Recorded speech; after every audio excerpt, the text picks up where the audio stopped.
Sincériser la politique haïtienne.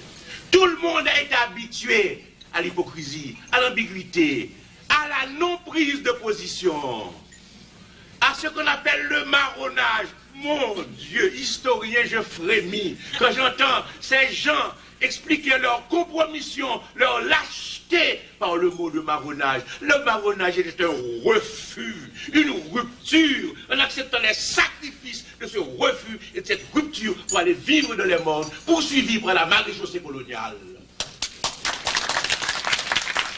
Oh, on baptise tout en Haïti de marronnage. N'a marronné à que tel. Bourgeoisie a marronné à travailleur. Travailleur a marronné à bourgeoisie. Pays a marronné à blanc. Et puis c'est CD, oui. C'est CD à fini. C'est pas à fini. C'est pas à fini. Et puis a marronné. Il a marronné. Il faut sincériser la politique haïtienne. Qu'on dise les choses clairement. Ceux qui sont pour une solution sont pour cette solution. Ceux qui sont pour une autre solution sont pour une autre solution. Il faut faire attention aujourd'hui. La démocratisation nécessaire d'Haïti a ses bienfaits et ses risques. Et ses risques.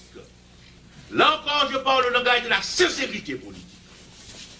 Tant que nous n'arrivons pas à éduquer l'ensemble de la société haïtienne. J'insiste là-dessus. Le peuple, l'instruction, mais aussi l'éducation sociale. Les élites, l'éducation pour la solidarité sociale. Tant que nous n'arrivons pas à cela, la démocratie peut produire chez nous des effets négatifs.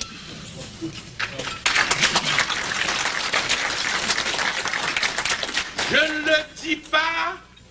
ne le dis pas dans un esprit antidémocratique, non. L'homme qui vous parle est convaincu que la démocratie est le meilleur régime politique qui soit pour une collectivité. Mais je dis ceci, que dans l'absence d'un programme d'éducation et du peuple et des élites haïtiennes, l'avènement brusque et incontrôlé des permissibilités de la démocratie risque de nous emmener à un laxisme qui ne permettra pas au pays de sortir de la crise, car on ne sortira pas de la crise dans un régime laxiste. Il faut... Haïti se trouve au moment où bien nous acceptons que la catastrophe nous emmène à une situation que j'ai déjà décrite à plusieurs reprises et qui chaque fois fait sourire mes auditoires, mais j'imagine que c'est un sourire jaune. Quand je dis que nous n'avons qu'à laisser faire ce qui se fait à l'heure actuelle.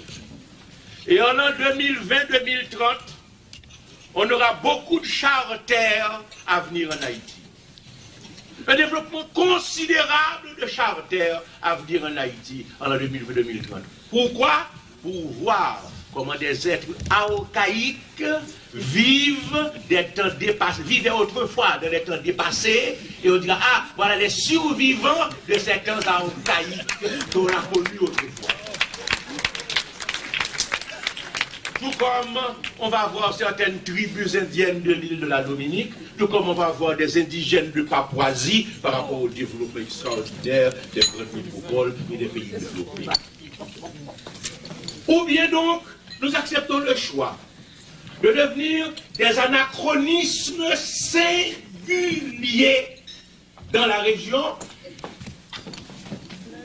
ou bien alors, évitant l'apocalypse now, nous passions ce sursaut collectif indispensable pour la modernisation. Or, ce sursaut collectif indispensable pour la modernisation demande la collaboration des